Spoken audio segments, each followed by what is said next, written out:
during a flight. A black pastor was asked to remove his cross. Rather than reacting with anger, he rose and shared a message that captivated everyone.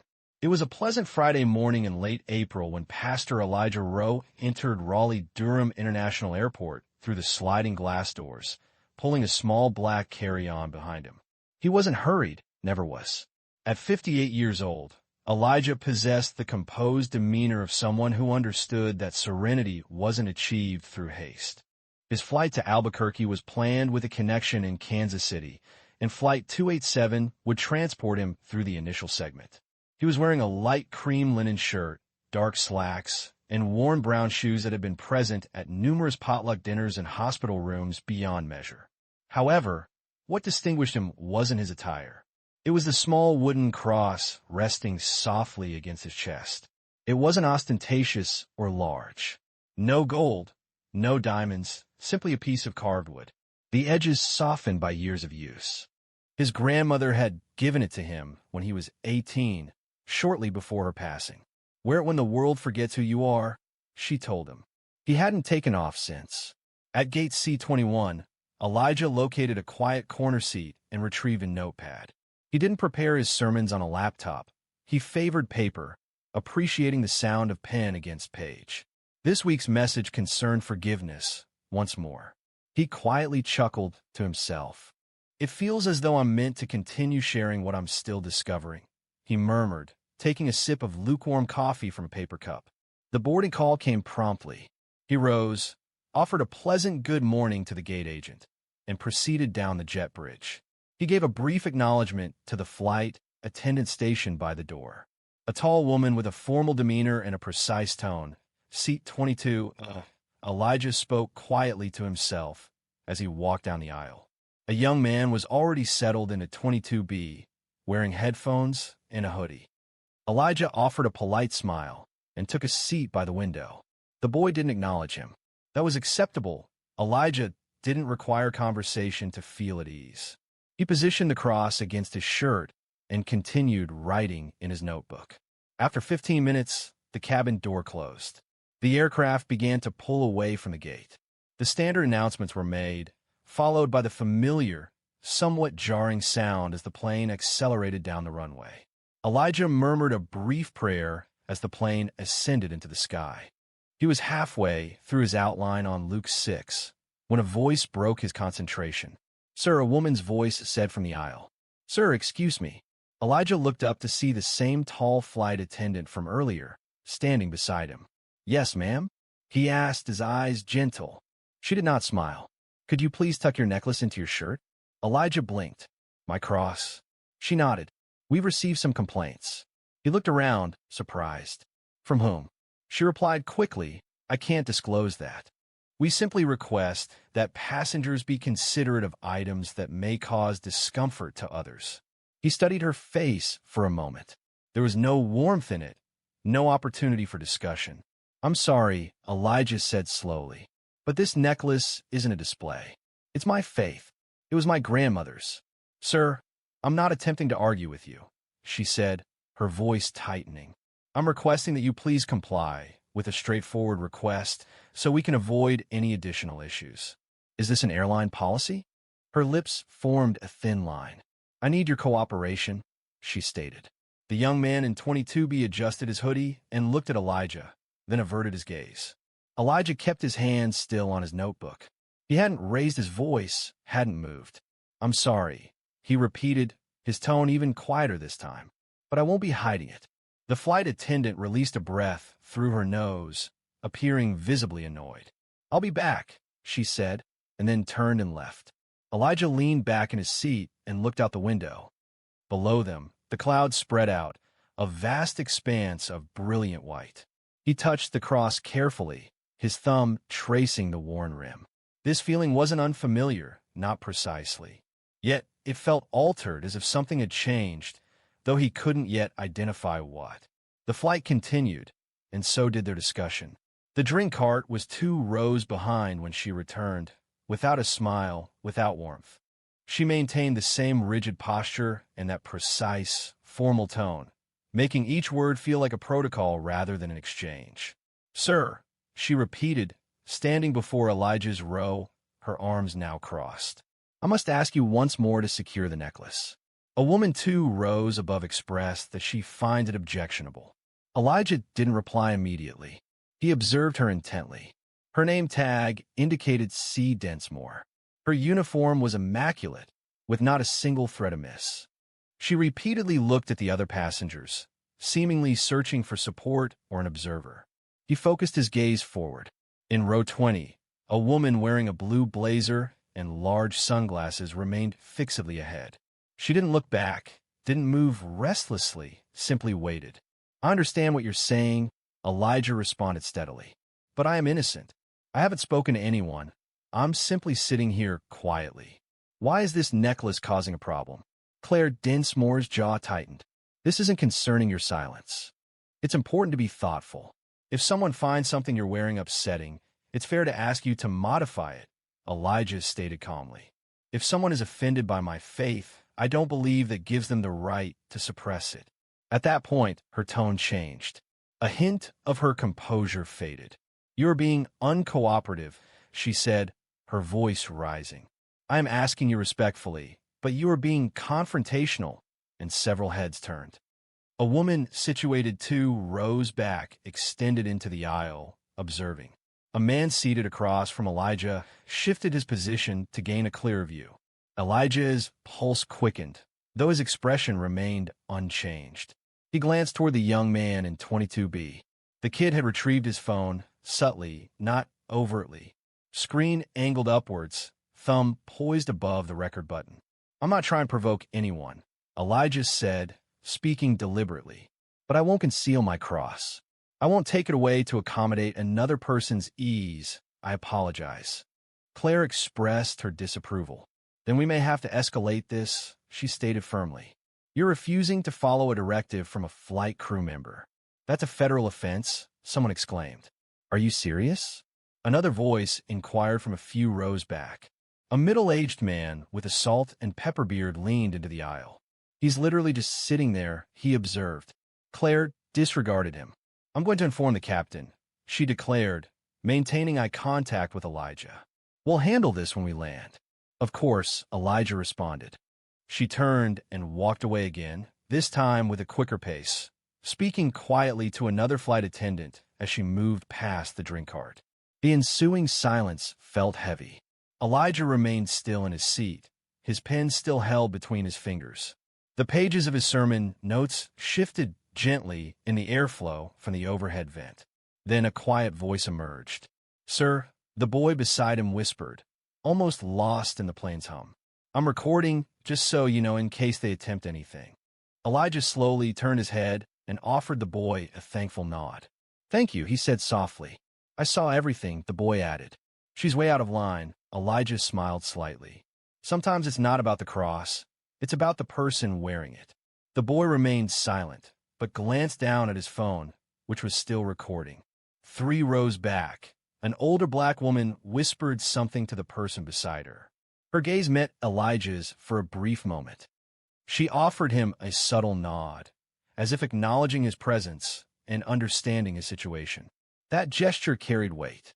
The intercom buzzed, and another attendant, not Claire, delivered a brief announcement regarding anticipated light turbulence. Standard procedure. However, the atmosphere on the plane had changed noticeably. Passengers were no longer solely focused on sleeping or entertainment. They were alert and observant. It wasn't the sort of attention Elijah desired, but his perspective had become secondary. Before the plane could land, an unexpected event occurred, one that even Elijah hadn't anticipated. By the time the plane stabilized after the turbulence warning, Claire Densmore returned to the aisle, but she was accompanied by another flight attendant. He was a younger man with dark hair and visibly nervous eyes. His name tag identified him as Jonas Worth, and unlike Claire, he lacked confidence in his demeanor. His steps were hesitant, appearing almost apologetic. "Mr. Rowe," Claire began, ensuring her voice carried to a significant portion of the cabin. "I've spoken with the captain. If you persist in disregarding crew instructions, we might need to take additional measures upon arrival." Elijah remained unperturbed. I would still appreciate knowing which policy I'm in violation of. You're becoming argumentative once more, Claire retorted. Jonas moved closer, observing the interaction. Perhaps we could simply... Claire interrupted him. Jonas, I'm managing this. And then it reappeared, that palpable tension, that familiar tone. Elijah stayed seated, outwardly calm, though his heart raced. Behind them, row 19 began to move.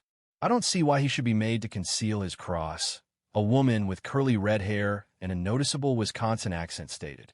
I wear a Star of David necklace on every flight. I've never been addressed about it. Claire turned quickly. Ma'am, I am requesting you refrain from intervening. The woman responded, I'm not interfering. I'm simply observing that this feels like he's being unfairly targeted. At that moment, something changed noticeably. The atmosphere shifted. Passengers were no longer simply observing, but responding. A gentleman in seat 18D craned his neck. Is this truly how this airline handles situations? He inquired. I'm recording as well, and I understand how swiftly videos spread online. Claire appeared taken aback. She started to speak, then hesitated and closed her mouth. Elijah, Jonas said quietly, intervening and lowering his tone. Sir, I apologize truly. You've been entirely respectful. I believe we should reduce the tension. Let's allow this to pass. Claire's cheeks reddened. She looked at Jonas as if he had committed a betrayal. Then, with a visible effort to control herself, she hissed. He's disregarding a direct order. To do what? Elijah asked, maintaining his composure. To conceal a portion of myself that I've carried for 40 years? That doesn't seem correct to me, ma'am. Claire's jaw tightened again. I am finished. She turned and walked forcefully toward the front of the plane, her shoulders stiff with anger. Jonas remained behind, feeling unsure. I apologize for all of this, he said softly to Elijah.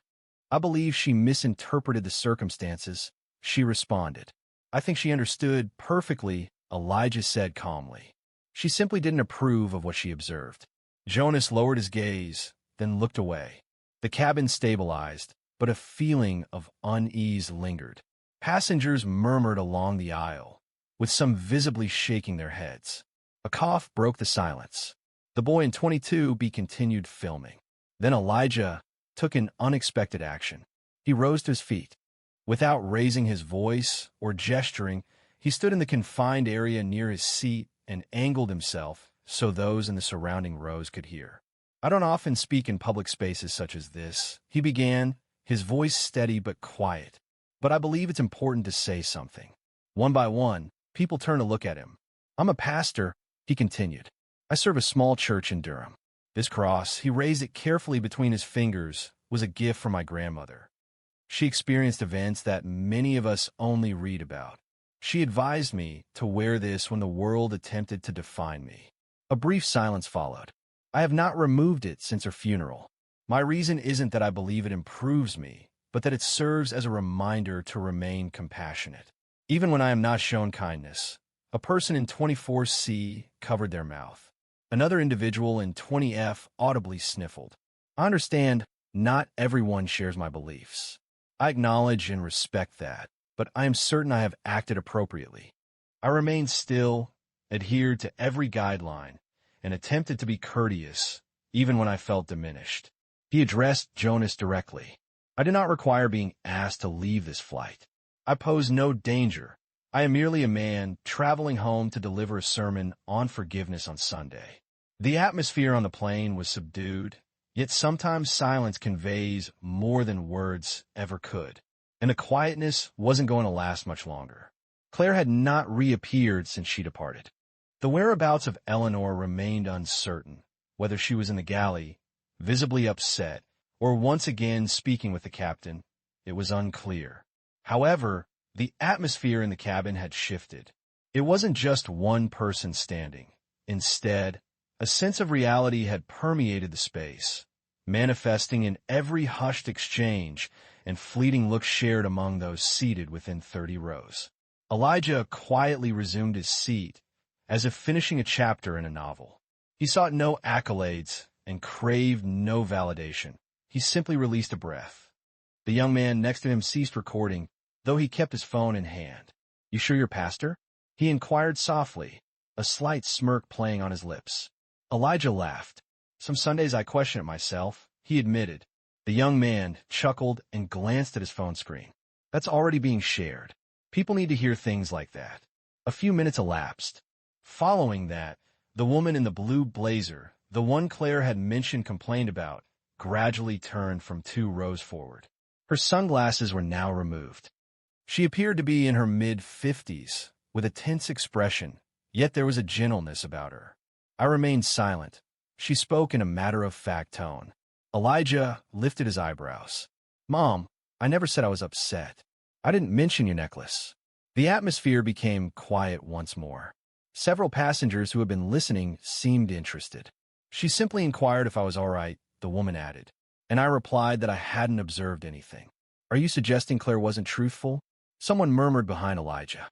The woman in the blazer remained silent. She pivoted, appearing somewhat less confident. Jonas emerged from the front of the plane. His shirt now had a slight wrinkle, as if he's been twisting his hands. He stopped near Elijah's row and bent down a little, speaking quietly. "The captain is aware," he said. "And just so you know, you're not in any trouble. We're not removing you. There's no written reprimand." "Nothing." Elijah nodded. "Thank you for letting me know." Jonas expressed regret that things hadn't unfolded differently, noting that occasionally individuals carry emotional burdens that extend beyond physical luggage. Elijah offered a subtle smile in agreement, commenting that this phenomenon is evident in various settings, not just airplanes.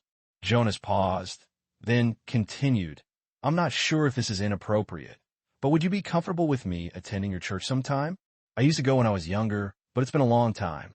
Elijah's smile widened. "Certainly. Please do. I'll be sure to reserve a place for you." Jonas gently touched the armrest before departing. As he moved back up the aisle, a woman seated opposite Elijah bent forward. "Pastor," she murmured, "thank you." He observed her. She appeared older, possibly in her 70s. A long green scarf adorned her, and her hands rested in her lap, as if guarding something delicate. "You didn't need to speak," she said, "but you did." "Sometimes silence can feel heavier than a voice," Elijah replied. She smiled, her eyes glistening. "That is precisely it." The boy beside Elijah nudged him gently. Elijah gazed out the window. "Let's just hope I'm preaching the same on Sunday as I'm living right now," he thought. A woman with curly hair, whom he's seen before, spoke from behind. "I think the Lord already gave you your sermon, Pastor," she said. "You just preached it at 35,000 feet. Laughter rippled through the cabin, soft, sincere, and welcome. Conversations started again, moving beyond quiet murmurs. A sense of energy and relief filled the cabin, as if it had expelled something it had been containing. However, Claire was still missing. But when she ultimately returned, she would not be alone, and she would not anticipate what awaited her. Approximately 40 minutes had passed since Claire's disappearance. It was believed she would remain missing until the landing. Yet, just as the seatbelt sign illuminated once more, she reappeared, accompanied by the captain himself. Captain Raymond Stills was in his mid-40s, gray hair buzzed close, weathered skin from years in cockpits. He didn't appear angry. He didn't appear rushed. But there was something in his face, an alert stillness, like someone who had seen far worse and didn't want to make a situation worse than it already was. He stopped beside Elijah's row and crouched slightly, just as Jonas had. "Sir," he said in a low, calm voice, "my name's Ray. I understand there's been some tension on board." Elijah met his gaze directly. "Captain," I remained silent. "This cross I'm wearing appeared to cause concern for a flight attendant. She requested that I conceal it. I declined." Ray observed the necklace, then noted Elijah's composed demeanor. "I appreciate your manner," the captain said. "It's more significant than you realize these days." Claire stood rigidly behind him, her arms crossed. Those seated around appeared to be ignoring the situation, yet no one was wearing headphones. All were attentively listening. "I've spoken with my crew," Ray said, "and I've reviewed the footage. Several passengers had documented portions of the interaction, including the young man seated nearby. Elijah briefly looked at the teenager, who offered a subtle nod, still clutching his phone as if it were a barrier. Ray rose and surveyed the adjacent rows. "I want to be clear," he stated, his voice now more pronounced. "This airline has no rule against religious symbols, be it a cross, a hijab, a yarmulke, or another item. Passengers may express their beliefs provided they do so respectfully. Based on observations, Pastor Rowe has been acting in that manner, prompting nods and applause from several people." Quiet, polite, and without drama, Ray addressed Claire. "We're going to have a more in-depth conversation after we land." Claire offered no reply. Her expression remained unreadable, but her jaw was tense. She turned and walked back toward the galley without another word. Ray leaned toward Elijah. "You're not in trouble. You never were. I apologize on behalf of the crew." "You don't have to," Elijah replied, "but I appreciate it." Ray offered a small smile. "Well, some things are still worth saying." And with that, he returned to the cockpit. Jonas reappeared moments later and quietly offered Elijah a free drink and snack box. "Captain's orders," he said sheepishly. "You deserve at least that," Elijah chuckled. "I'll take the almonds." As the plane began its descent into Kansas City, a different feeling settled over the cabin.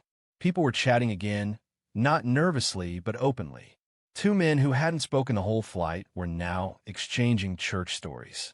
A young woman pulled out her Bible and started highlighting verses.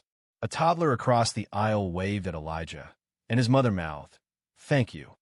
Elijah simply sat back and completed his sermon notes. He wrote, "Forgiveness, but not silence." The older woman in green across the aisle retrieved a pen and wrote something on a napkin, then passed it to Elijah. He unfolded it and read, "You reminded us how to carry grace." "Thank you." He folded the napkin and placed it into his notebook. The plane began its final descent, but there was a quiet sense of closure. It felt as though something had broken and then repaired itself, if only a little. Unbeknownst to Elijah, the event wasn't concluded. The world beyond that plane had already taken notice. Flight 287 landed in Kansas City just after 4:20 p.m. The tires made a soft thumping sound as they touched the runway. The standard chime occurred. Passengers unfastened their seatbelts. The overhead compartments released with a click. Yet, a peculiar stillness permeated the movement, as if no one wished to be the first to disrupt the significance of what had transpired in the air. As the plane taxied toward the gate, a flight attendant, someone other than Claire, announced over the intercom. Her voice sounded nervous, almost shaky. She expressed gratitude for everyone flying with them that day.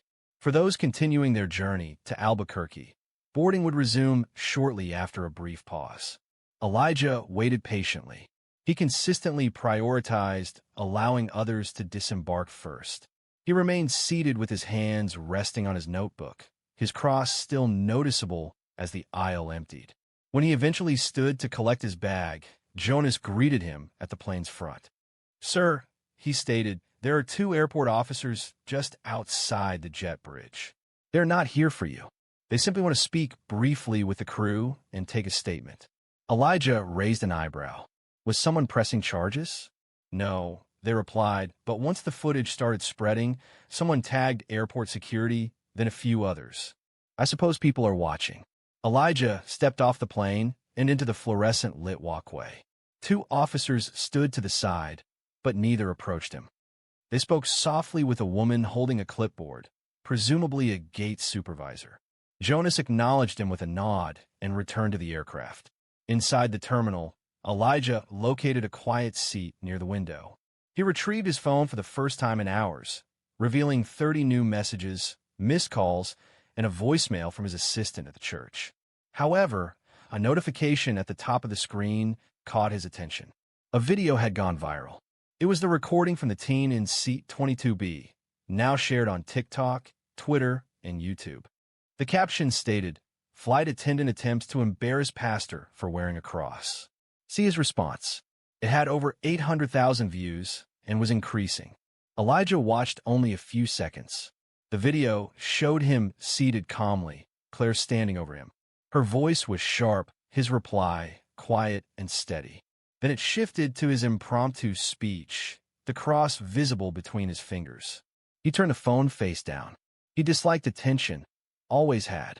He wasn't a person seeking headlines or clicks. A deeper feeling resonated within him. It wasn't pride, nor was it fear.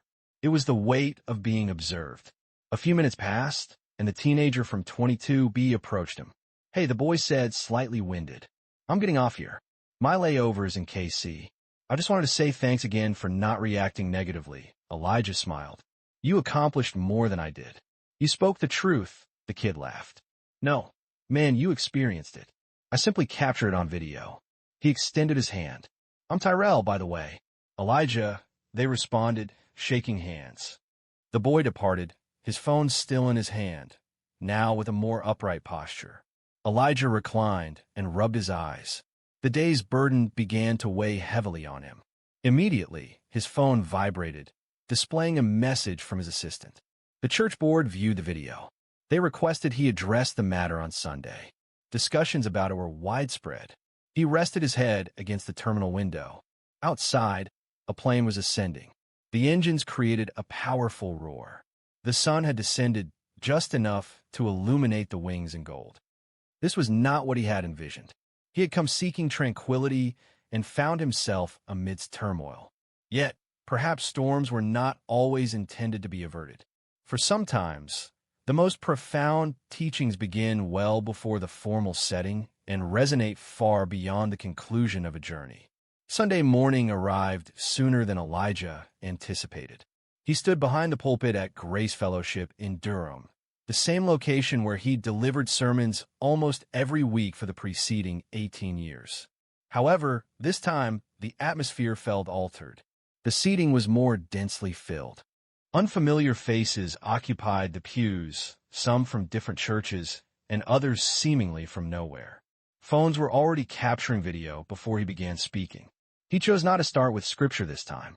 He advanced, set his notes to the side, and surveyed the audience. "Most of you viewed the video," he started.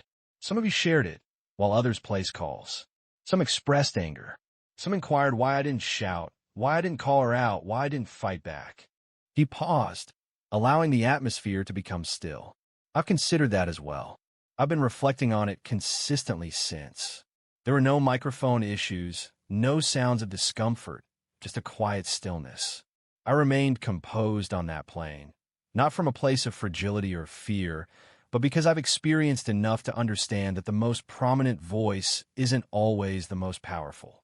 Occasionally, fortitude lies in remaining still when every instinct urges action. Occasionally, it's about declining with composure rather than anger, heads affirmed throughout the sanctuary. I didn't display that cross to instigate anyone. I wore it because it serves as a reminder of my identity. And when someone asks you to conceal the very essence that formed you, you are presented with two options: suppress your being to ease others, or remain steadfast and allow the resulting unease to reside with another. He glanced across the first row. Terrell was present beside Elijah's assistant. He offered a slight smile. The incident on that flight affected everyone. It highlighted how frequently we are instructed to be less assertive, quieter, and more accommodating. However, the reality is that one's beliefs, personal narrative, and cultural background are not liabilities. They are not something to be regretted, nor are they expendable. He touched the small wooden cross he wore and lifted it with care. "My grandmother gifted me this not for its appearance, but for its enduring significance. She told me, they'll try to take your voice. Don't hand them your silence, too." A low murmur ran through the crowd. Grief, pride, recognition. He took a deep breath. "I don't hate the woman from a plane. I'm not angry, but I hope she saw something that day that challenged her. And I hope we all remember, just because the world can't carry your truth doesn't mean you need to hide it." He stepped back. The congregation stood without prompting. It wasn't applause. It wasn't noise. A palpable sense of unity arose, as if a profound understanding transcended mere words. Following the service, Elijah emerged into the fresh spring air. Individuals approached him, extending handshakes, embraces, and cards. Some were visibly moved to tears. One woman gently placed her hand on his shoulder and quietly said, "You gave me permission to stop hiding." By that evening, the video had garnered 3.2 million views. Media organizations began contacting him, requesting interviews and soliciting editorials. But Elijah remained focused on his local community. His inbox remained full, yet his hand continued its work, visiting a family in the hospital, organizing food for the shelter, and completing the next week's sermon. The cross never left his neck, and for each story that arrived concerning someone standing up, speaking out, or simply choosing not to shrink, he'd whisper a quiet prayer. Not for praise, but for courage. The kind that doesn't roar, just the kind that remains. Because real change doesn't always begin with a protest or a headline. It begins with one person choosing to remain present. And if this story resonated with you, please don't simply move on, but share it, discuss it. And always remember to remain true to yourself, even when it's simpler to conform. Two men believed it was amusing to embarrass a mother in front of her children, until a mechanic, wearing a grease-stained shirt, quietly stopped them in front of everyone in the store. Roderick Blaine, 42, hadn't intended to be a hero that evening. He had just completed a long shift at the mechanic shop off Greenwell Springs Road in Baton Rouge. His work shirt still had a faint odor of oil and sweat, and his back felt sore in that familiar, persistent way it did when the weather suggested rain. He intended to quickly purchase a few items: milk, eggs, perhaps some smoked sausage, and return home before his niece completed her homework. She had been staying with him for several weeks while her mom worked the late shift at the hospital. They had established a regular pattern: dinner, cartoons, spelling drills. He didn't even use a card, opting for a handheld basket and a mental list. The store experienced a lack of congestion, yet a palpable sense of unease hung in the air. Shoppers with weary expressions, children complaining, a hurried individual quickly maneuvering past, someone proceeding at a leisurely pace. It was the sort of atmosphere where direct glances were avoided, and all desired a swift entry and exit. Roderick was in the process of his internal review and moving towards the frozen foods area. That's when he detected it, a voice distinct, piercing, rising above the subdued sounds of checkout scanners and squeaking cartwheels. A different voice then, laced with laughter. It wasn't a pleasant sound, the type that prompted a tightening of the jaw before understanding its cause. He turned, his attention drawn to the disturbance. Two men were positioned close to the freezer doors. They appeared to be about his age, perhaps slightly younger. Both wore baseball caps. One had a Bluetooth earpiece, and the other displayed a tattoo extending up his neck.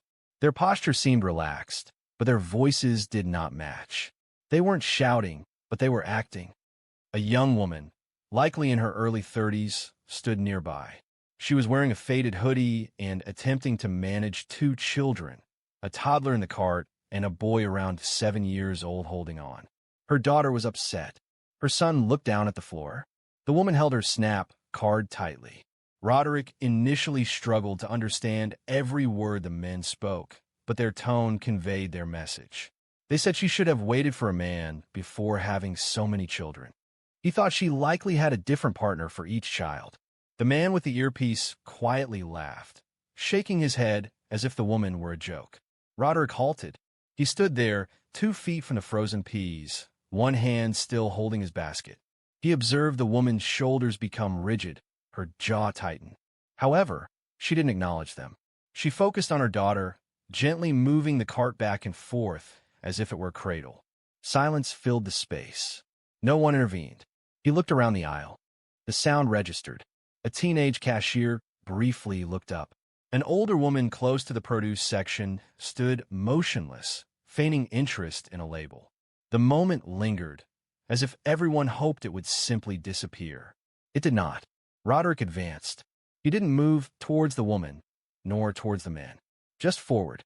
His heart began its familiar, heavy rhythm, the one that accompanies the confusion of anger and shame. He recognized this feeling. It wasn't precisely the moment, but it felt similar. Different people, a different location. Still, the core message remained.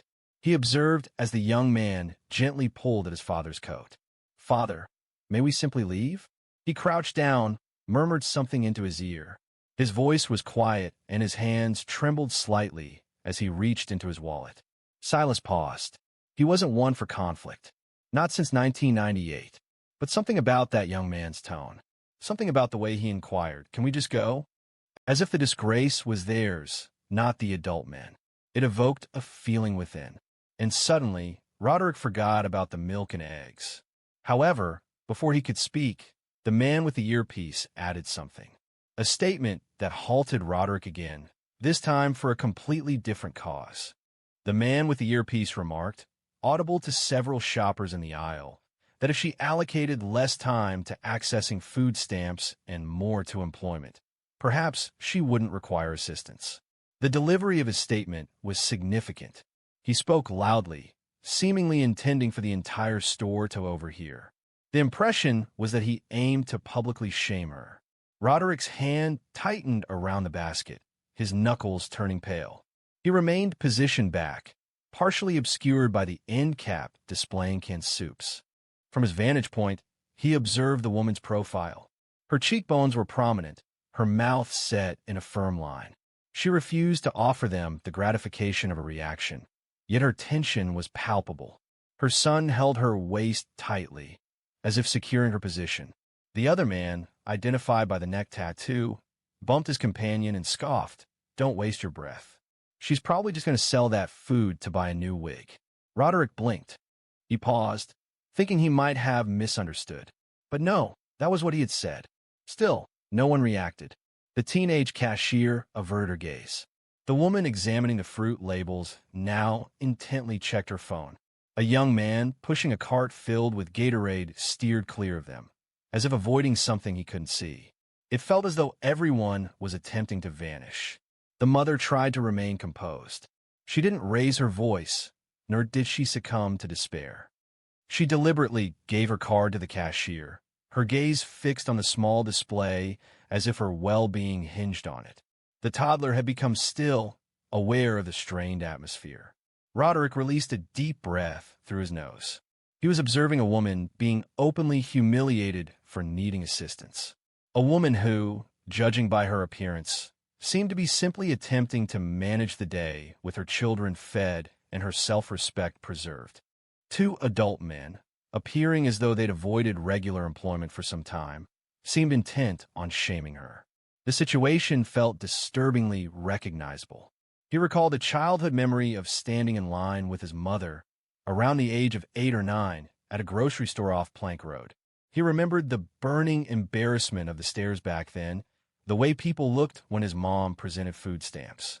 She never discussed it openly. She simply told him, "Keep your head up and hold the bag, baby." The memory triggered something within him. He moved nearer, now fully visible. "Hey," he called out, the word carrying enough volume to draw the attention of both men. The individual with the earpiece lifted an eyebrow. The other offered a smirk. Roderick maintained a composed tone. "Evenly, you consistently address women in that manner, or is it only when you presume no one will object?" The men paused, appearing uncertain whether he intended it as a jest. The man bearing the tattoo chuckled faintly. "What? Your boyfriend? Or something?" Roderick shook his head. "Nah, I'm just a man who understands the difference between a joke and bullying." That seemed to surprise them. The man with the earpiece struggled to speak. Roderick moved forward. He didn't act aggressively or threaten anyone, but he positioned himself close enough to no longer be a background voice.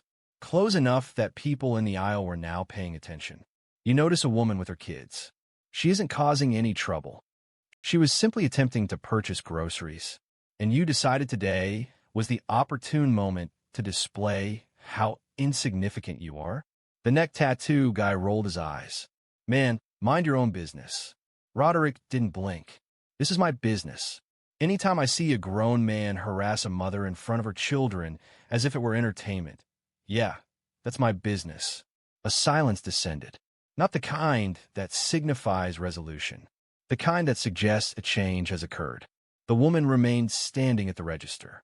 Her hands paused, as if uncertain whether to continue packing her bag or observe the situation.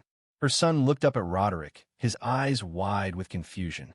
Before either man could react, the manager arrived, and his initial words would drastically alter the room's atmosphere. The store manager's voice pierced the tension, crisp and concise, though somewhat delayed. "Is there a problem over here?" he inquired. He was a short man in his 50s. Heavy-framed glasses, a khaki shirt tucked into worn jeans. A name tag identified him as Vince Callahan, and his darting eyes revealed he's been observing from afar, intervening only as the volume increased. Roderick remained silent initially, wanting to ascertain the recipient of the question. The two men straightened slightly, seemingly realizing they may have overstepped. "It's nothing," the person with the tattoo stated, raising their hands in a gesture of innocence. "We were simply having a conversation," the other person added hastily. "No one made contact with her or anything." Roderick looked toward Vince, who returned his gaze, seemingly unsure of his position in the situation. "Talking?" Roderick inquired, his voice calm. "Is that what you consider talking?" Vince paused. "Look, I just want to avoid any problems in the store. Customers are trying to make purchases." Roderick inhaled deeply. "Were you prepared to allow these two men to harass a woman in front of her children rather than address the issue?" Vince reacted visibly to the statement. A silence fell, and everyone remained still. The mother continued to stand quietly, her hands now carefully arranging items into a single reusable grocery bag. She showed no tears. However, her expression held a detached quality, a type of emotional barrier people develop when they've learned to mask pain for an extended period.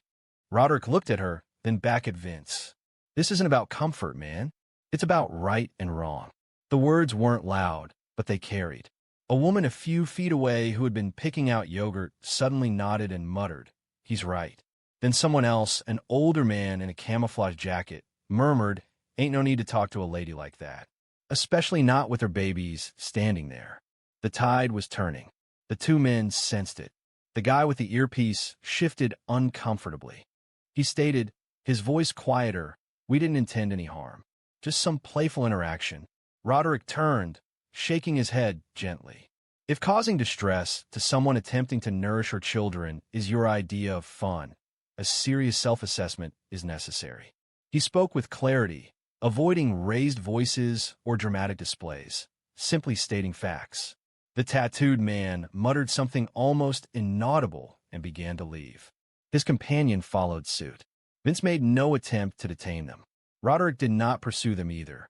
His purpose wasn't to engage in a confrontation. It was to be witnessed asserting himself. Someone had done it, so that woman, her kids, and anyone else in the store would know. Vince remained behind, hands on his hips. "I'll speak with them if they return," he offered, his voice lacking conviction. Roderick didn't respond to him. He turned to the woman instead. "Are you all right?" She looked at him for the first time. Her voice was soft but clear. "Yes, thank you." The little boy peered out from behind his mother's hoodie, his eyes moving between her and Roderick. He remained silent, but he no longer seemed frightened. Roderick offered the kid a small smile. "You assisted your mother today. You performed well." The boy's lips moved slightly, as though he desired to return the smile, but hesitated. The mother then spoke. "People generally remain silent. They simply observe," Roderick confirmed. "Yes, I understand. I have been one of those individuals," he stated, meaning his words sincerely. He had remained quiet in different locations, different circumstances, not out of concurrence, but because it was simpler, unlike this time. Just as things seemed to be calming, the boy spoke, causing Roderick to hesitate more than any comment from the adults. Roderick was preparing to take his basket and allow them to proceed without interruption when the boy looked up and quietly asked, "Are you my mom's bodyguard?" The unexpectedness and innocence of the question stopped Roderick in his tracks. The woman immediately turned, her eyes widening. "Baby, please don't say that." Roderick chuckled softly, not in derision, but in genuine surprise. He knelt down to be at the boy's eye level. "No, I'm not your bodyguard," he said, "but I noticed something that seemed amiss. And sometimes, when something is wrong, it's important to speak up." The boy appeared puzzled. Even if it's not your mother, Roderick paused. Particularly if it's not your mother.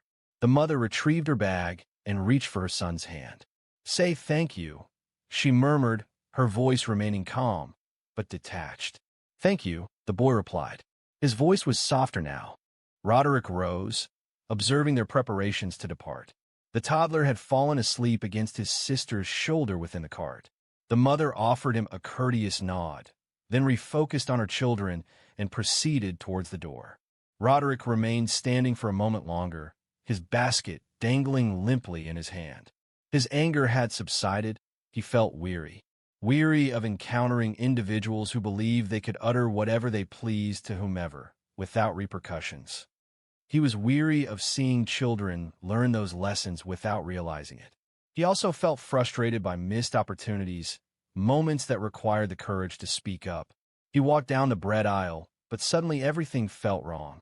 He no longer felt like shopping. His appetite had disappeared near the frozen pizza. He drifted towards the self-checkout, considering he might just grab a drink, something cold, and leave. As he turned the corner, he saw them once more, the mother and her children, positioned by the vending machines close to the exit.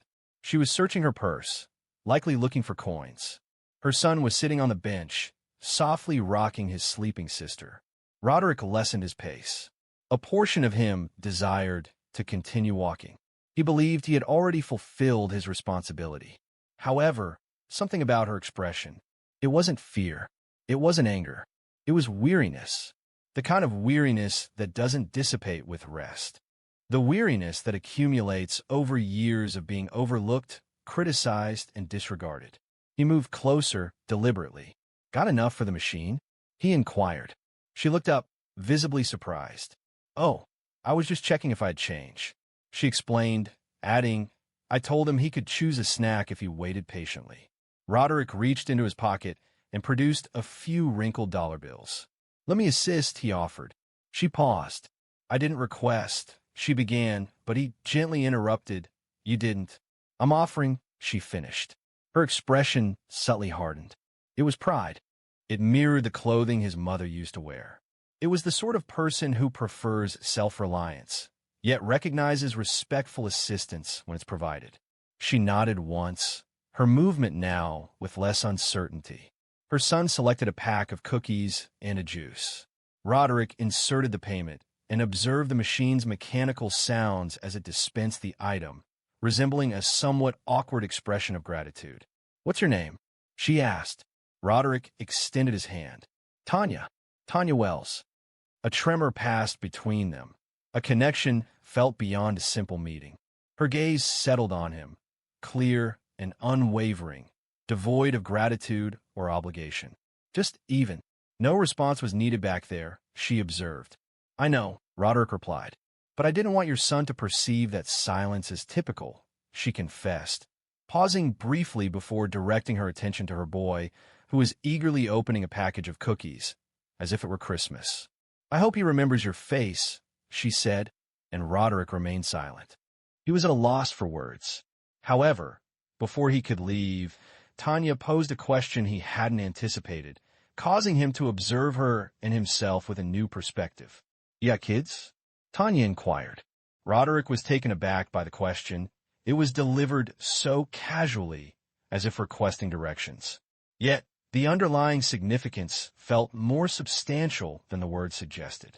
He paused, then offered a slight shrug. No, not mine anyway. My niece has been staying with me. Her mom works nights at the hospital. Tanya nodded, indicating she understood. So you're the safe place for somebody? Roderick hesitated. He hadn't previously considered that perspective. He wasn't intentionally trying to be a safe place for anyone. He was simply providing assistance, doing what was necessary. However, the way she phrased it caused a feeling of constriction in his chest. Trying to be, he replied. They paused briefly in that unusual area situated between two vending machines and an automatic door, which repeatedly opened and closed as customers passed. The exterior air grew darker. The store's illumination made the location feel colder than it actually was. Tanya carefully removed her daughter from the cart, cradling her in one arm. The toddler shifted, appearing drowsy but making no noise. "You don't speak as if you're frightened," she stated. "I wasn't," Roderick responded. He didn't express a desire for a confrontation. She observed, receiving a slight smile in response. "I've experienced conflict before," he stated. "It hasn't altered much." Words did today. Roderick remained silent initially, because, honestly, he wasn't certain what the day had altered, if anything at all. The men departed as if everything were normal. Vince, the manager, offered little resistance. The majority of onlookers simply remained still and watched. However, her son had smiled, and Tanya was still present, standing tall. That surely had to signify something. At that moment, the automatic door opened once more, and the two men from before re-entered. Roderick's body stiffened immediately.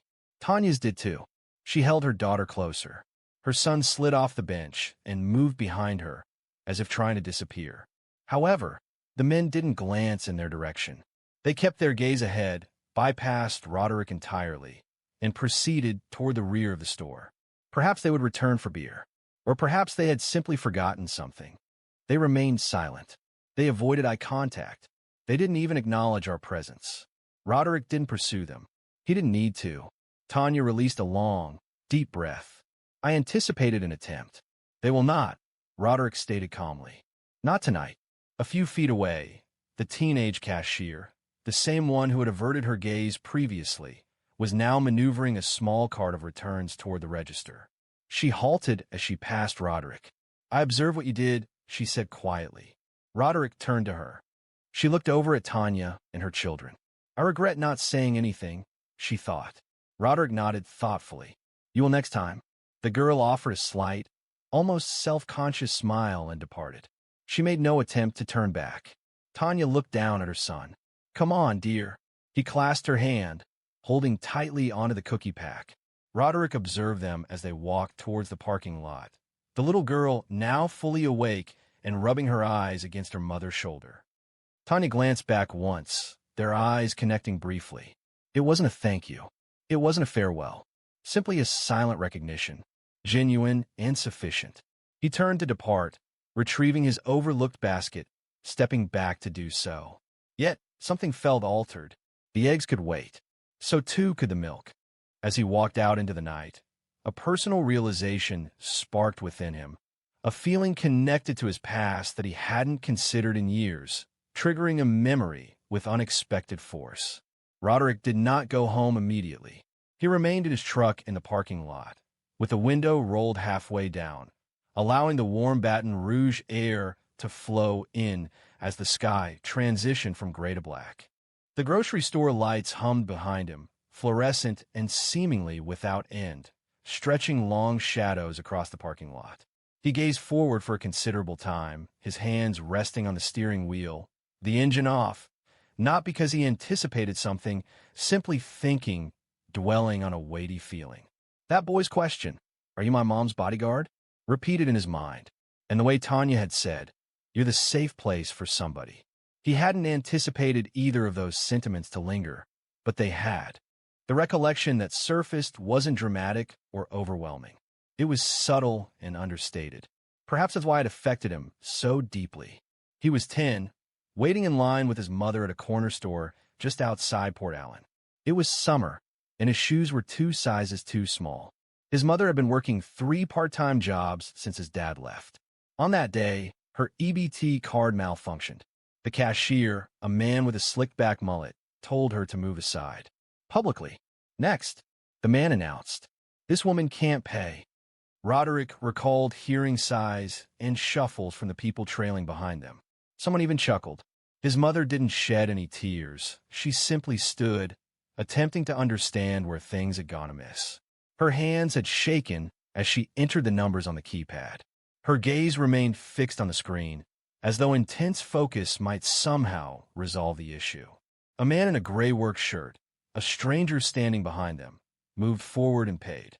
He did so silently, without a word or explanation, simply sliding a 20 across the counter as if it were inconsequential. Roderick also remembered the man's boots. They were scuffed. The clothes were soiled, as if he'd worn them for years. His mother expressed her gratitude 3 times. The man simply replied, "It's all right," and departed.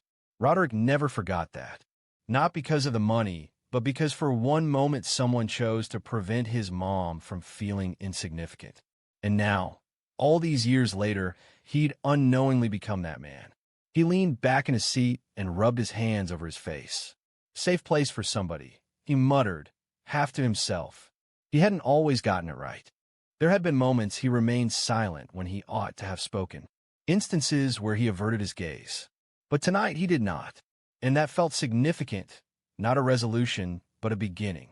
He reached into the glove compartment and retrieved the small notebook where he recorded grocery lists and budget details. He turned to the rear, located a vacant page, and penned 3 words. Speak. Stand. Stay. He wasn't certain why he wrote them that way, but it felt correct. Like a prompting. Like a key. A collection of teenagers in hoodies walked by his truck, laughing and jostling each other, having just left the store with Slurpees and bags of chips. One of them made eye contact and offered a brief nod of recognition. It wasn't elaborate, just a quick movement of the chin. Roderick returned the gesture subtly. He started the engine. The radio began playing softly, featuring an old Otis Redding song. He allowed it to play for a minute before lowering the volume. As he continued his journey, he observed a city bus stop where a mother and her daughter waited, illuminated by the weak light of a street lamp. The young girl rested against her mom's shoulder, seemingly dozing. Roderick reduced his speed as he rounded the bend. That scene also resonated with him.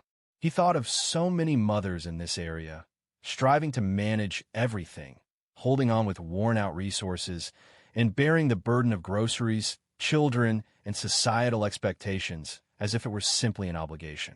Sadly, they often go unnoticed. He drove into his driveway, turned off the truck, and paused for a moment. But prior to entering the house, he reviewed the notebook one last time, making a silent vow that would resonate well into the future. Roderick stood on his porch beneath a wavering light bulb. The screen door groaned as he opened it. Inside, the modest house held the scent of aged timber and laundry detergent. Lainey was curled up on the couch under a blanket, a textbook resting on her knees and a pencil in her mouth. She looked up as he entered. "You're gone forever," she said. He dropped his keys onto the side table. "Yeah, I ran into something unexpected." "Like what?" Roderick hesitated. She asked it so casually, unaware that her uncle had just been standing between a mother and 2 grown men poised to overwhelm her regarding a shopping trip. How would you explain that to a 12-year-old so it doesn't feel overwhelming? "I witnessed someone being treated unfairly." I said something. Lainey looked at him. "Did you argue with him?"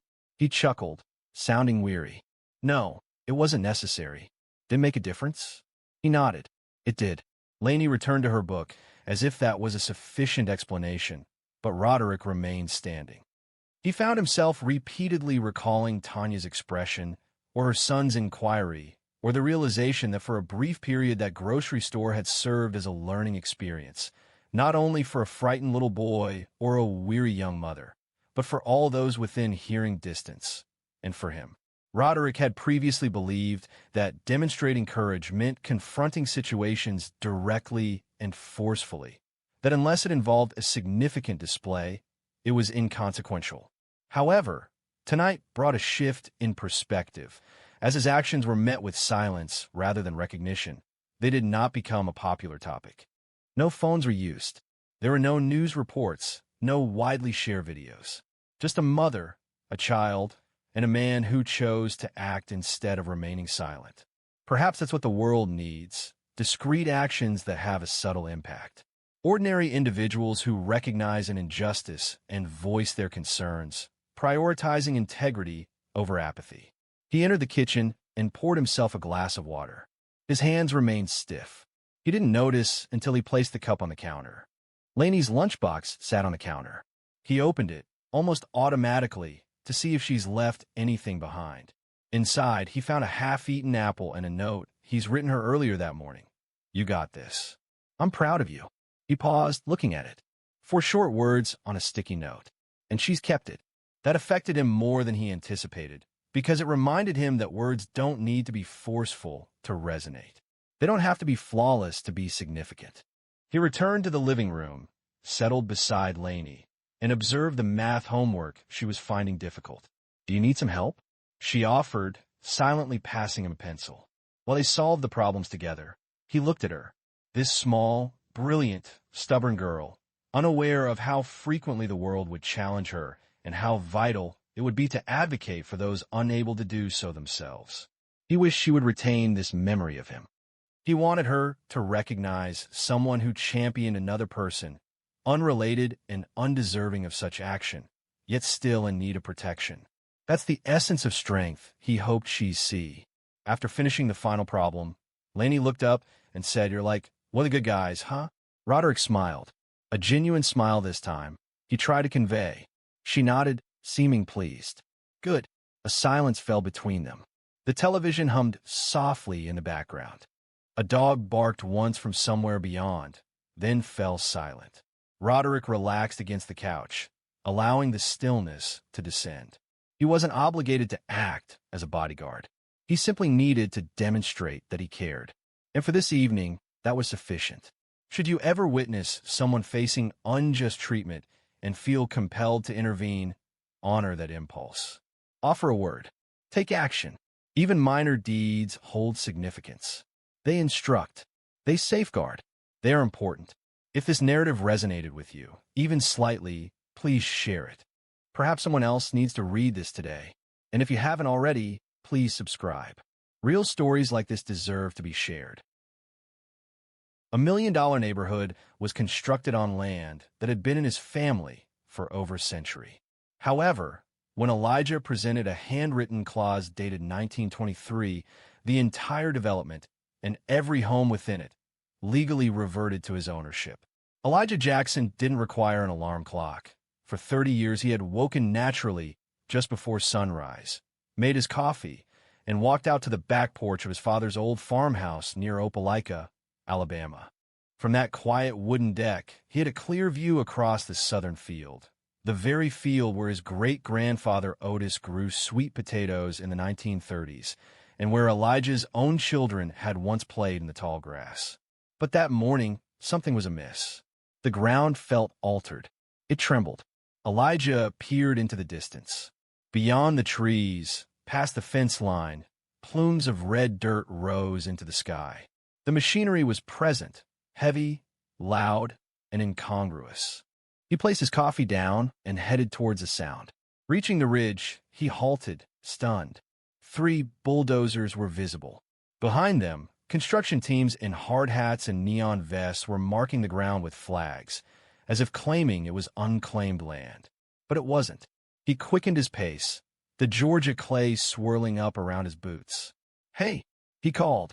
A woman in a light gray blazer turned toward him, sunglasses and a clipboard in hand. She seemed out of place in a field. She appeared someone who had never worn work boots. "Can I assist you, sir?" she inquired, her voice suggesting she already anticipated the response. Elijah surveyed the scene. "What is the purpose of your presence on my land?" Her eyebrow showed little movement. This parcel was approved for residential development under West Haven HOA's expansion permit. "You must be mistaken." "Mistaken?" Elijah's voice rose slightly. "My name is Elijah Jackson. That piece of land has been in my family since 1923. It is not for sale. It never has been." The woman held her clipboard up like a shield. County records indicate this section was listed as unclaimed due to boundary discrepancies during the last zoning update. "You're welcome to speak with our legal team, but construction is already underway." Elijah's heart was thumping hard now, but not from fear. "Ma'am, that land is not unclaimed. I have walked it every morning since I was 27 years old. My father was born right over that rise.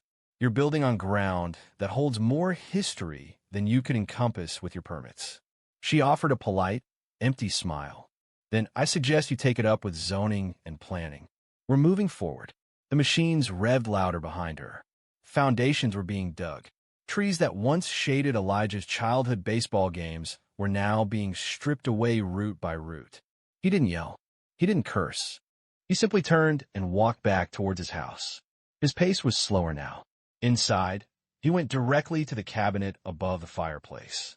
It held old papers, maps, and deeds dusty and yellowed with age.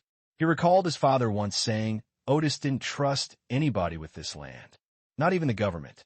At the time, Elijah had considered it mere paranoia. But as the ground outside was being torn apart, that paranoia felt more like protection. He carefully unfolded the brittle deed and saw it. The faded ink revealed Otis Jackson's name. 88 acres were purchased for $480 in 1923. There were no loans, no banks involved. It was built on sweat, grit, and the unwavering pride of a man determined to leave nothing for anyone else to claim. Elijah settled down. Documents lay before him.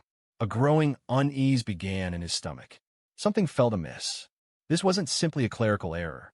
He reached for the phone and contacted the Lee County Zoning Office. I'm calling regarding a construction crew impacting a portion of my property. My name is Elijah Jackson. My family has owned this land for over 100 years. The person I spoke with initially responded with a detached, scripted tone. They stated that if my land was affected by the zoning realignment, I should have received a mail notification. I did not receive any notification. They suggested that notices can occasionally be lost, and then ended the conversation. It was dismissed with that, lost. Potentially, decades of family ownership could be jeopardized by a misplaced envelope. However, Elijah wasn't solely feeling anger. He recalled a story his father had shared with him. Years had passed since Elijah had last touched the old trunk located at the back of the hallway closet. He pulled it out slowly, coughing as dust filled the narrow corridor. His knees cracked as he knelt, unlatching the brass lock. The lid opened with a tired creak. Inside, among black and white photos, funeral programs, and Otis's tarnished railroad watch, was a bundle of paper wrapped in oilcloth, precisely where his father indicated it would be. Elijah was seated on the floor, cross-legged, carefully unrolling the cloth and retrieving a weighty, leather-bound envelope. This was the original deed, the one Otis had kept for himself. Initially, it appeared like any other legal document: printed text, handwritten notes in the margins, a wax seal partially worn. However, concealed roughly midway through the second page, in Otis's faint, cursive writing, was something unexpected. In his own handwriting, squeezed into the margins, a note read, "If any buildings are built on this land without the agreement of the deed holder or their closest relative, those buildings will automatically belong to the deed holder and no payment will be given." This was witnessed and signed on February 2nd, 1923. Elijah blinked. He read it again and again. His hands trembled. He wasn't legally trained, unlike lawyers, but he knew the story behind that clause. It concerned how Otis had distrusted men in suits, particularly landmen. Following a near deception in 1931, where he almost sold half the property for a minimal price, Otis had personally compensated a notary to assist him in drafting what he termed a safeguard impenetrable to any attempt to bypass it. This safeguard wasn't constructed from physical materials like wood or wire. It was comprised of carefully chosen words. Elijah reached for the telephone once more. He contacted Mr. Boone, the local attorney his family had relied on for 3 generations. "I need to show you something," Elijah stated. "It's about the land, about Otis." After 3 hours, Elijah was seated in the worn leather armchair, facing Boone's desk. The lawyer peered through bifocals, carefully examining the document. "Well, he remarked, tapping a knuckle against the clause. "You don't see this kind of thing anymore, but it's clever. If this was notarized and filed with the original deed, it's enforceable." "It is notarized," Elijah said. Otis made absolutely certain of that. Boone nodded. "It's old, yes, but if it's on the record, it's still the law. It might be buried in archives somewhere, but that doesn't make it disappear. So what do I do?" "First," Boone said, pulling a legal pad toward him, "you don't say a word to those developers. Let them build. Every house they finish becomes yours. It wasn't due to your identity, but because of Otis. That man didn't simply leave you land. He left you a carefully constructed snare, a remarkably clever one." Elijah relaxed, feeling the significance of it acutely. He's been prepared to initiate a conflict, enter courtrooms, and navigate bureaucratic hurdles to demonstrate what rightfully belonged to him. But Otis had already handled the struggle. Now, Elijah only needed to wait. Nevertheless, he wasn't foolish. He contacted 2 additional lawyers, just to be certain. One for Montgomery, one for Birmingham. He provided them with scanned copies of the deed, the clause, and the notarization. Both contacted him again within a week. "This is the most secure private property clause I've ever encountered," one stated, "Mr. Jackson. It's as if your great-grandfather constructed a legal landmine." The other remarked, "I've never seen anything like it. As long as you record the construction, everything they build becomes yours. Every nail, every foundation." Consequently, Elijah purchased a drone and employed a professional surveyor. Motion sensor cameras were installed along the southern field's edge. He meticulously documented everything. This included timestamps, recorded footage, ground measurements, copies of sale signs, and open house flyers. Each day, he observed the actions of the West Haven HOA, actions that he believed they should never have taken. They constructed as if they held absolute ownership and marketed as if they had the right to sell.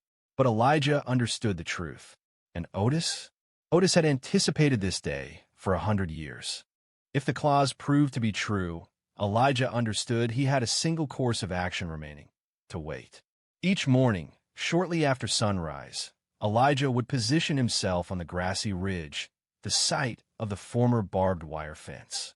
He would rest against the wooden post that he and his father had set into the ground many years prior, with his arms crossed and a camera around his neck, observing.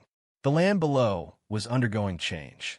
Where sweet potatoes once grew and his cousin had broken his leg attempting to ride a makeshift dirt bike, now stood rows of modern homes.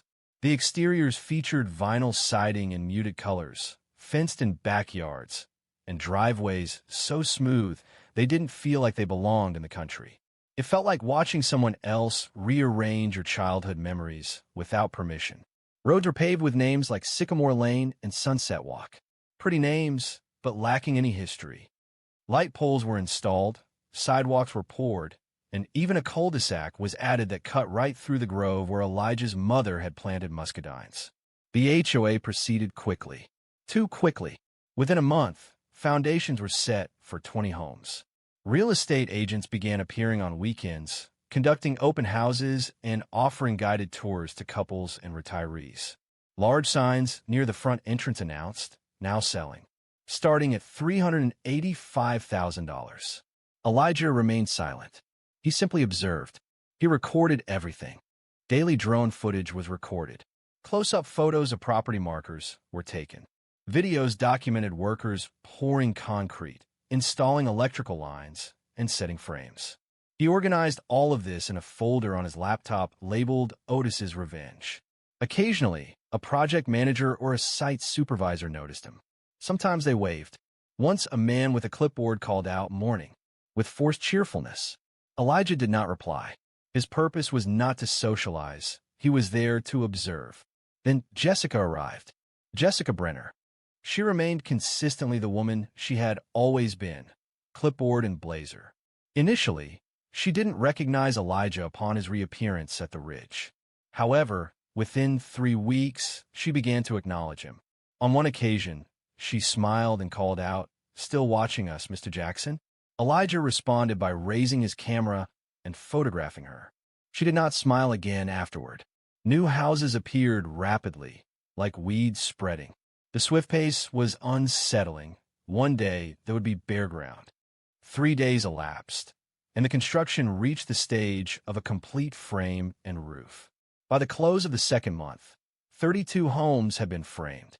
Of those, 16 were completed, featuring laid sod and polished front porches ready for weekend viewings. Elijah, however, remained undeterred. He proceeded to the county clerk's office to retrieve the most recent sales records. He observed West Haven's name appearing alongside buyers, with the buyers primarily from out of state, Ohio, Florida, and even some originating from California. He meticulously recorded observations, noting each closing date. He verified the location of each home, confirming its presence within the 88-acre zone.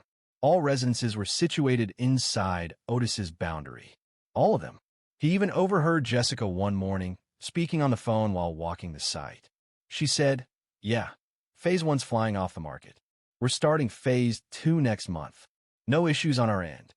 The local guy watching from the ridge, just some nosy landowner trying to stir up drama. "We're clear." Elijah clenched his teeth, but remained silent. She had no idea. He possessed 3 legal opinions supporting his position. He had documented evidence, with timestamps, of construction on the contested land. He had Otis's clause. And crucially, he had time. Allowing them to build wasn't merely a tactic, it was a matter of justice. Each home they finished, every square foot they sold, contributed to a debt they were unaware of accumulating. Elijah had already calculated the figures. If the construction followed the initial plan for all 156 homes, along with the community clubhouse and parkland, the total value of the real estate would approach $70 million. This would be transferred to him. Jessica believed she was developing a neighborhood, but Elijah understood the reality. She was, in effect, expanding his portfolio. However, as the sold signs accumulated, Elijah started questioning how long he could delay the arrival of actual families.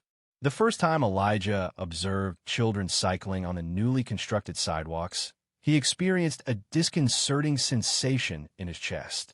A profound sadness, not anger nor regret. The children were oblivious. Naturally, they played, circling, chasing, laughing as children do. Their parents watched, enjoying coffee on porches overlooking the Jackson property. This was land Elijah's great-grandfather had cleared manually. A few houses down, a young couple was unpacking boxes. The man waved. Elijah raised his hand a little, without knowing why. He was unfamiliar with them. They were unfamiliar with him. The new driveway occupied what had previously been his grandmother's garden. He walked home at a slower pace that day, not due to any need discomfort, but because the anger that had propelled him was beginning to transform into a different feeling. That evening, he was alone in his den, the deed spread out before him, as usual. The clause remained present, tangible, and still his. However, now he saw faces connected to the houses. He recognized people, not suits, not developers. Families were attempting to establish themselves on property they were unaware was not available for purchase. He reached for the telephone and contacted Boone. "I need to discuss something with you," Elijah stated. Boone responded, "I'm listening." Elijah continued, "If I delay until all the houses are completed, the price will increase significantly. However, if I intervene now, I might prevent these people from facing a difficult situation. They've just moved in, Boone. I observe a young girl riding a bicycle with training wheels today." A considerable silence followed. Boone's voice softened. "That presents a difficult ethical decision, Elijah. You are requesting something that is not permissible. It's a personal matter. Legally, you are justified, as Otis confirmed. However, what kind of justice do you seek?" "I am unwilling to cause harm to these individuals," Elijah stated. "Yet, I do want West Haven to be held accountable. They didn't merely trespass. They obliterated my family's history as if it held no significance. Then perhaps the true inquiry is it possible to inflict pain upon them without harming the people who purchased those homes in good faith?" Elijah rubbed his eyes. "Is it possible?" Boone paused once more. "Gaining their commitment requires careful consideration and meticulous attention to detail. Allow them to actively participate in the process, enabling them to take ownership. Ensure your guidance is clear and impactful, so it resonates even before others become involved." Elijah reclined in his chair. The ceiling fan rotated slowly above him. "I observed someone planting a tree today," he remarked quietly. He appeared pleased, as if envisioning this as their permanent residence. "Perhaps it still could be," Boone responded. "The outcome relies on your actions." That night, Elijah experienced little sleep. He revisited the perimeter of the property, holding a flashlight, observing lights shimmering from windows overlooking the southern field. Within those houses, families were establishing themselves, displaying pictures, preparing meals, and putting children to sleep. He couldn't have been responsible for their losses, yet he couldn't overlook the arrogance of West Haven. Jessica Brenner's dismissive gesture, the unanswered calls from their lawyers, and their disregard for generations, as if constructing on unclaimed territory. Elijah remained motionless for an extended period at the tree line. The wind rustled through the tall grass. He recalled Otis, remembering the nights that man had kept watch on the porch, a shotgun resting across his lap, prepared for any trouble. Otis favored immediate action. However, Elijah valued strategy and carefully considered his options. He resolved to wait until the final brick was in place, not to inflict harm upon the families, but to ensure those who had shown disrespect towards his family faced the complete consequence. And then, he would ensure no one ever forgot the name Otis Jackson. But Elijah understood that patience wouldn't simplify the next phase. It would only make it more significant. The notification arrived by mail, enclosed within a polished invitation featuring gold detailing. You are cordially invited to the grand opening of West Haven Estates, Phase 2 celebration and ribbon-cutting ceremony. Join us for food, live music, and a look at the future of luxury living in Easter Alabama. Elijah examined the card for a minute before setting it on the kitchen counter beside the deed. The event was scheduled for a Saturday morning in April. At that time, 138 homes were completely built. An additional 18 were undergoing final inspections. The community center had recently opened, featuring a pool, tennis courts, and a marble floor lobby resembling a country club. It was being hailed as the crown jewel of the county, and every inch of it was situated on Jackson land. The night before, Elijah carefully ironed his only suit, the one he wore to church, weddings, and funerals, paying special attention to the cuffs, a detail Otis would have emphasized. He packed a leather folder containing the original deed, the notarized clause, the surveyor's report, photo evidence, and legal opinions. He placed it on the passenger seat with the care one would give a newborn child. As he arrived at the newly paved entrance of West Haven Estates, the morning sun broke through. Banners fluttered in the breeze. A white tent stood on the clubhouse lawn where guests enjoyed champagne and sampled small sandwiches off silver trays. He parked near the back of the lot, concealed from view. No one recognized him. Not yet. From the periphery of the gathering, Elijah observed as Jessica Brenner, wearing a vibrant yellow dress and large sunglasses, approached the podium. Microphones were adjusted. Camera flashes went off. "Welcome," she exclaimed. "Today signifies both the completion of our second phase and the beginning of a promising new era for our community." Applause resonated. The mayor stood beside her. Several county officials, whom Elijah had contacted months prior without receiving a response, were also present. Jessica continued, her voice gaining intensity with each phrase. "Thanks to our exceptional team and the backing of our local government, West Haven is now a home to 156 families and expanding."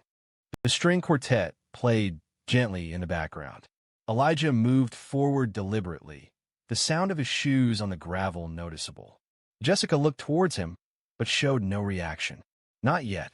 He raised his voice just enough to be heard over the music. "Before you cut that ribbon," he said calmly, and the crowd fell silent, heads turning. Jessica blinked.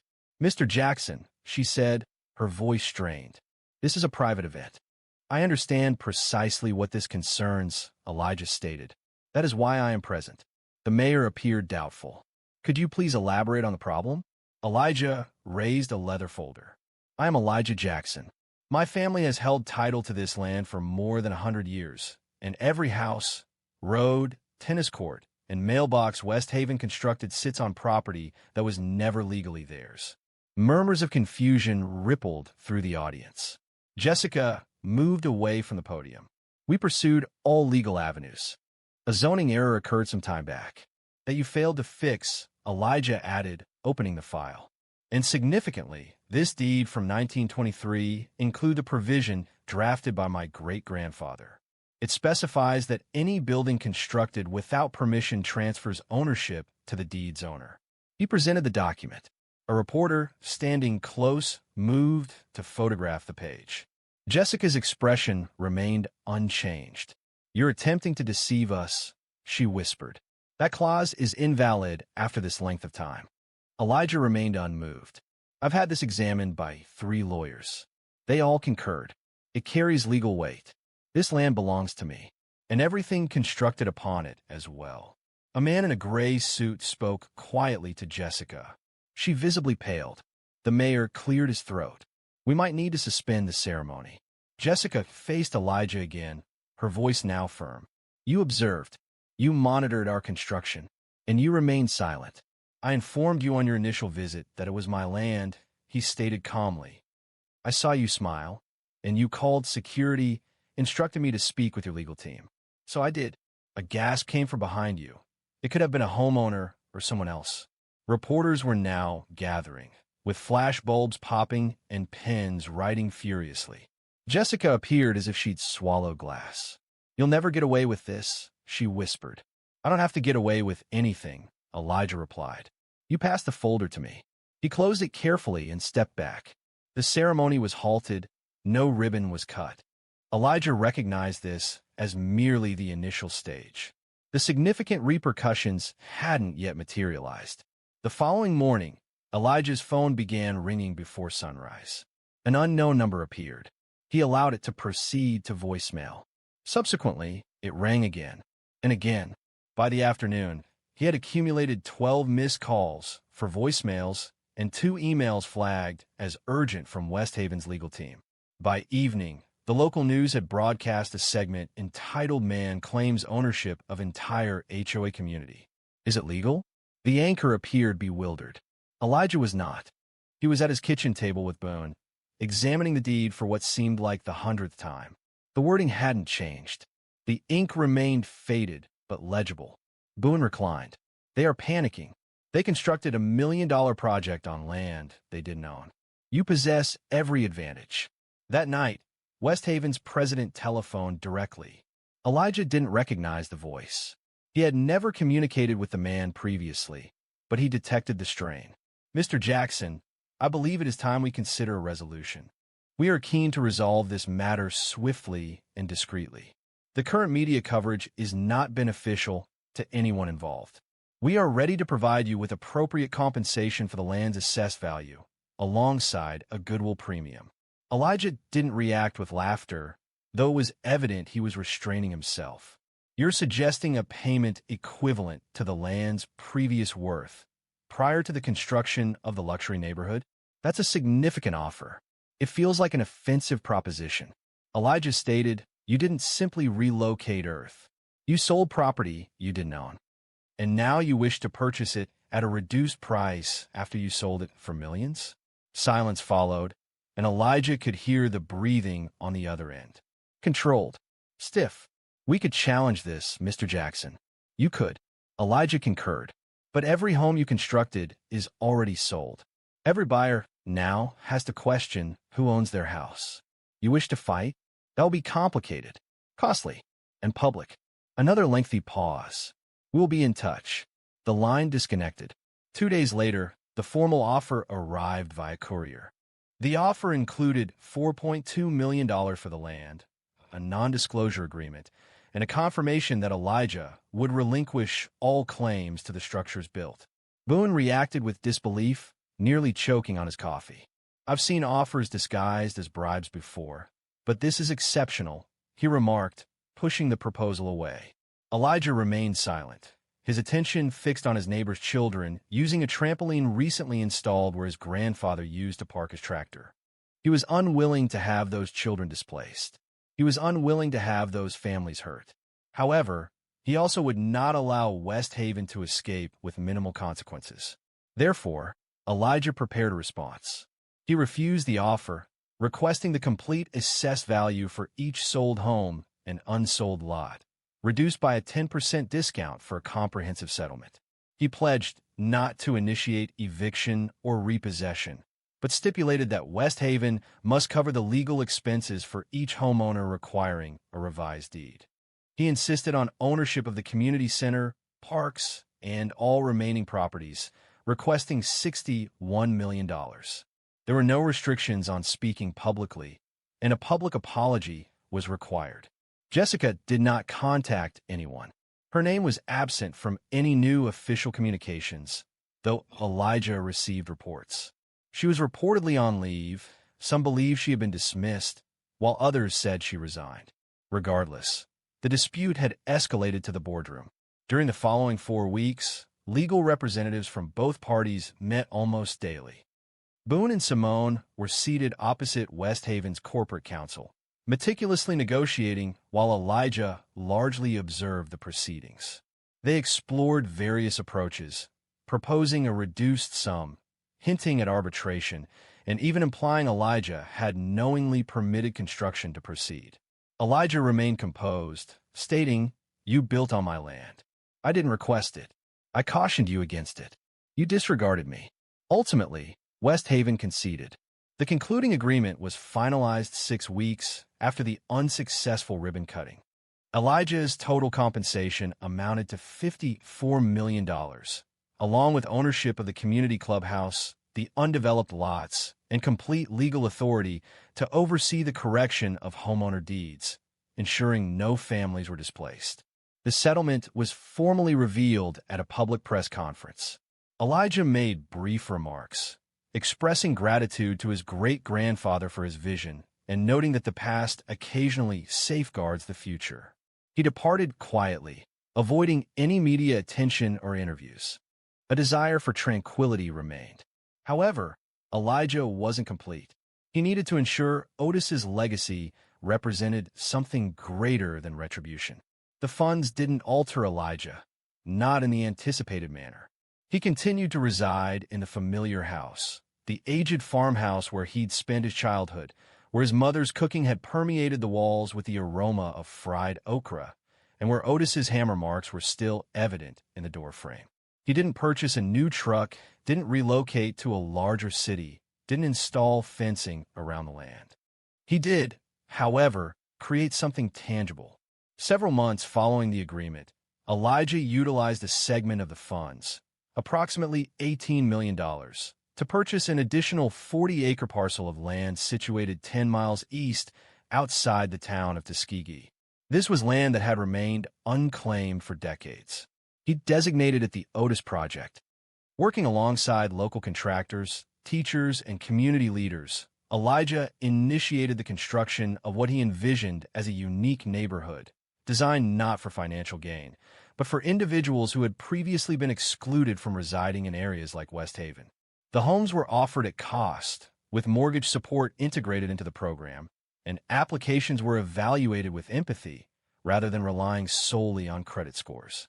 Within the first year, 24 homes were finished, and each was occupied by a family. Individuals from all walks of life, teachers, single parents, factory workers, veterans, were welcomed, regardless of their circumstances. One morning, while standing on the first street of the Otis Project, Elijah observed a group of children playing tag on a front lawn. One little boy sparked a memory of his brother Curtis when they were 7 and too stubborn to wear shoes during summer. Boone arrived later that afternoon, holding a clipboard and a wide grin. "You know what they're calling you in town now," he said. Elijah raised an eyebrow. "What?" "The accidental mayor," Boone chuckled. "People say you were given millions, and instead of vanishing, you began constructing front porches." Elijah smiled. Otis didn't nurture hoarders. He cultivated workers. This wasn't merely words.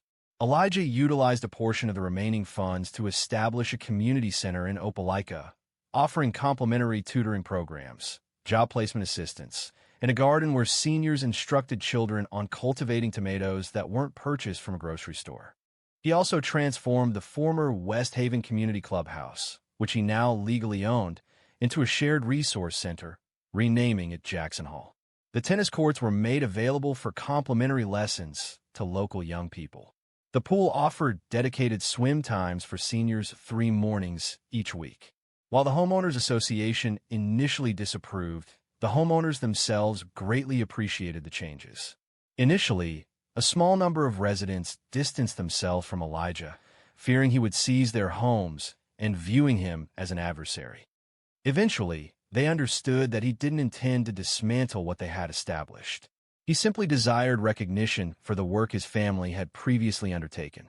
Now, many approached him directly, seeking information about repairs, suggestions for local services, or guidance on cultivating vegetables in Alabama's challenging red clay. He consistently offered assistance to everyone. "I ain't trying to be a hero," he told a vet, a single mom, and one of the new homeowners. "I simply believe land should never be taken without acknowledging those who labored upon it previously." Yvette nodded. "Well, my son considers you a kind of superhero," Elijah chuckled. "Have you ever seen me attempt to change a flat tire?" He's likely to reconsider quickly. With the commencement of the second year of the Otis Project, Elijah made a final visit to the county archives. This building, where he initially retrieved the original deed, now displayed a framed photograph of Otis Jackson. Below the photo was a plaque that read, "In honor of the man who protected his land so his descendants could protect their community." Elijah stood silently for a moment, then reached into his pocket. He removed a small object wrapped in cloth, Otis's old railroad watch. He carefully set it on the glass counter close to the display. "I always detest being late," Elijah murmured. The sky outside had shifted to that gentle golden hue just prior to sunset, the very shade Otis would often appreciate following a lengthy day in the fields. Elijah smiled, not the smile of a victor, but the smile of one who had fulfilled an obligation.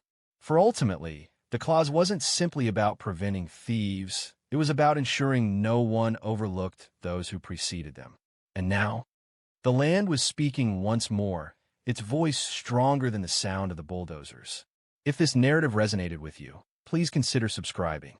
More stories such as this, authentic, unfiltered, and grounded in truth, are forthcoming.